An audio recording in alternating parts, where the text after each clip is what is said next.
Hello friends, Zachary Stockill here from retroactivejealousy.com, and today I'd like to share a quote from a rapper that I think will help you overcome retroactive jealousy. If you benefit from this video, or if you benefit from my work in general, please take a moment to let me know by clicking the like button below and making sure you are subscribed to my channel. I was wasting time on Instagram the other day, just kind of randomly scrolling through feeds and just relaxing, and a quote jumped out at me from a philosophy account that I follow on Instagram. And the quote is from the American rapper Kid Cudi. Kid Cudi said, "Running from your problems is a race you'll never win." There's a related quote that I think about all the time. And this quote is, "Wherever you go, there you are." What does this mean? I'll give you an example. So I have a close friend who, great guy, very charismatic, loves life, but everywhere he travels, he's a traveler. He's like me, he's had the fortune to live in a lot of different countries around the world and have a grand old time while he was doing it. But wherever he travels, he stays for a little while, and then it seems like he gets restless. And he often says to me, oh, there's too many bad influences here. I'm, having a little too much fun. I'm getting into a little too much trouble. It's time to move on. Now, he has given me some version of this line when he's been living in big cities and small cities and relatively dangerous countries, relatively safe countries. The point is, wherever he goes, there he is. He might blame his troubles or having a little too much fun or drinking a little too much on the particular city that he's visiting. He might blame it on, the friends he's making in that city or the people he's spending his time with. But at the end of the day, he can't escape himself. He's the common denominator in all of these cities. He's the common denominator in all of the drama that he's been creating for himself in each of these cities. Now, I don't mean to give my friend a hard time. We all have probably been guilty of some version of this at different moments of our lives, thinking that other people are the problem, or this city is the problem, or this job is the problem. It's always this job, or whatever it is. Failing to realize that wherever we go, there we are, and we can't outrun our problems.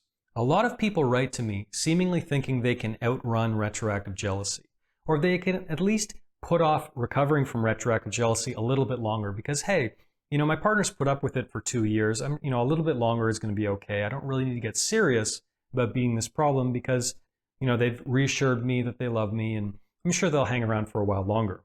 But here is the thing. Retroactive jealousy will destroy your relationship if you don't put in the work and solve it. Really. It's not a question of if this will happen. It really is a question of when. There's a song I often think about by the American singer-songwriter Lyle Lovett. The rumor is that he wrote it about one of his wives, Julia Roberts, the famous actress, but I don't know if it's true.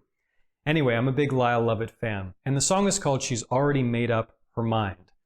The basic gist of the song is, I think one of the lines is, "There's nothing as unwavering as a woman when she's already made up her mind."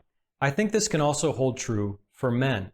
When we have made up our mind about something or someone, if a certain line has been crossed and we say enough is enough, I can't take this anymore, most of us are not going to hang around that relationship much longer.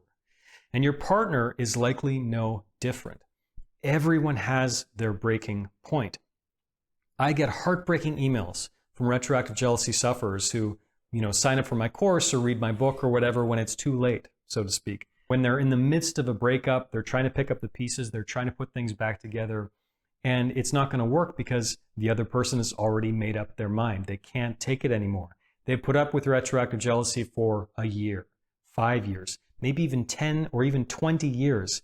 But at a certain point, enough is enough, and they can't take it anymore.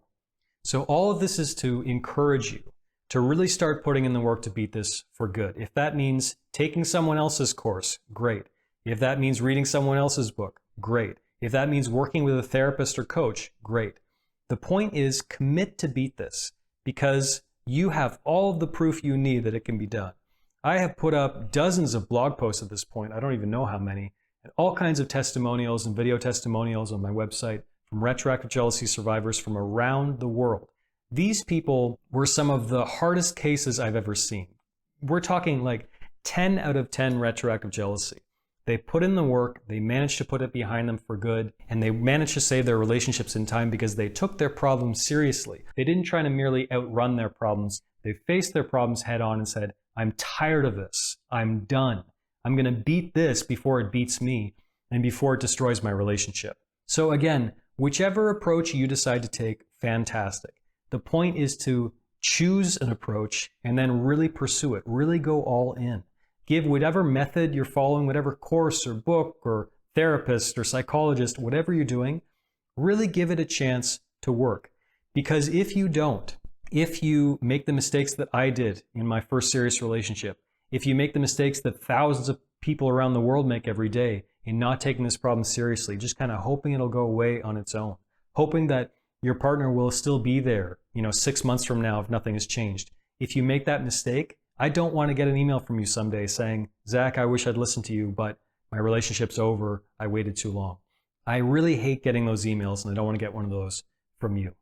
So hopefully this gives you a bit of motivation, a bit of inspiration. If you want to watch all kinds of testimonials and success stories from real-life retroactive jealousy survivors, you can click a link in the description, and you'll find all kinds of information and demonstrable proof that people just like you have been overcoming retroactive jealousy for a long time, and you can too.